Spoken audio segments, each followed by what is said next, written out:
이번 순방에도 어김없이 외교 참사가 발생했습니다.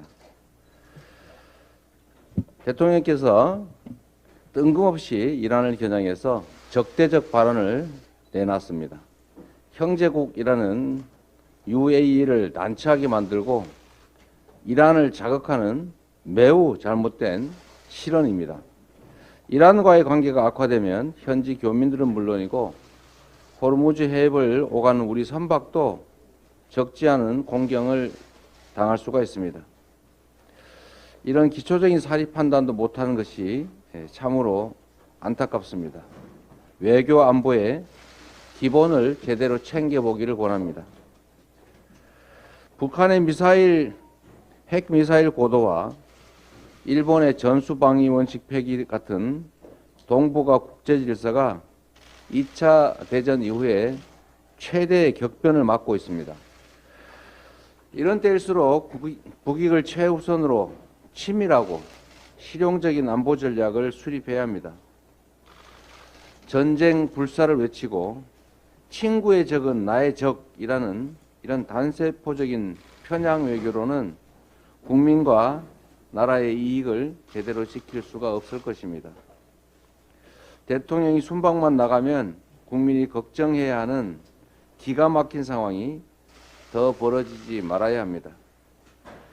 변명과 핑계, 남 탓으로 일관하는 잘못된 행태부터 반드시 바로잡아야 합니다.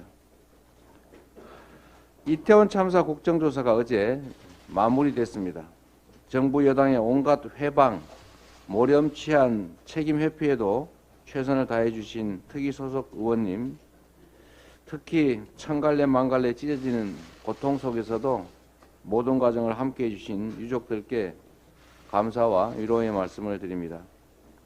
국조특위 활동이 끝났지만 진실을 향한 여정은 계속되어야 합니다. 국정조사와 특수본 수사 과정에서 나타난 것처럼 윤석열 정권은 일말의 뉘우침이나 반성도 없이 책임 부정에만 급급했습니다. 모렴치한 권력을 통해서 진실의 시간을 잠시 늦출 수 있을지는 몰라도 역사의 심판을 끝까지 피할 수는 없습니다. 진실은 침몰하지 않습니다. 어떤 사건이든 결국엔 진실의 법정으로 소환되고 책임자들은 엄중한 정치적 법적 책임을 물었던 것이 우리 역사의 교훈입니다.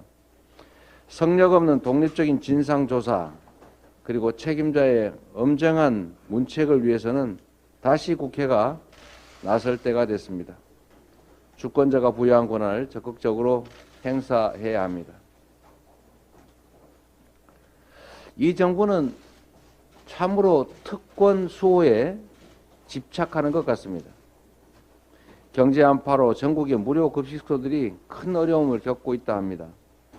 설날에 떡국 한 그릇 넉넉하게 담기조차 힘에 부치는 현실이 마음이 아픕니다. 정치는 이런 사람들을 위해서 존재해야 하는 것입니다. 그런데 정부가 다시 노골적인 재벌, 초부자 챙기기에 나섰습니다. 공정위원회가 대기업의 공시 의무를 대폭 완화하는 공시제도 개혁안을 발표했습니다. 총수 일가의 부당한 내부 거래를 막기 위한 장치를 무력화시키는 조치입니다. 특권 감세에 이은 특권 수호 정책입니다. 이러면서 무슨 명분으로 노조 회계 투명성 운운할 수 있겠습니까? 정책의 주파수를 특권층이 아니라 절대 다수 국민에게 맞춰야 합니다. 국제구호개발기구인 옥스팜이 최근 발표한 보고서가 있습니다. 거기에 이런 내용이 들어있습니다. 지난 수십 년 동안 진행된 부유층 감세 그리고 특혜 정책이 경제구조 왜곡의 주범이다. 너무나 정확한 지적입니다. 특권층 편향 정책에서 벗어나서 긴급한 민생과제 해결 그리고 경제 불평등 해소에 적극적으로 나설 것을 다시 한번 촉구합니다. 이상입니다.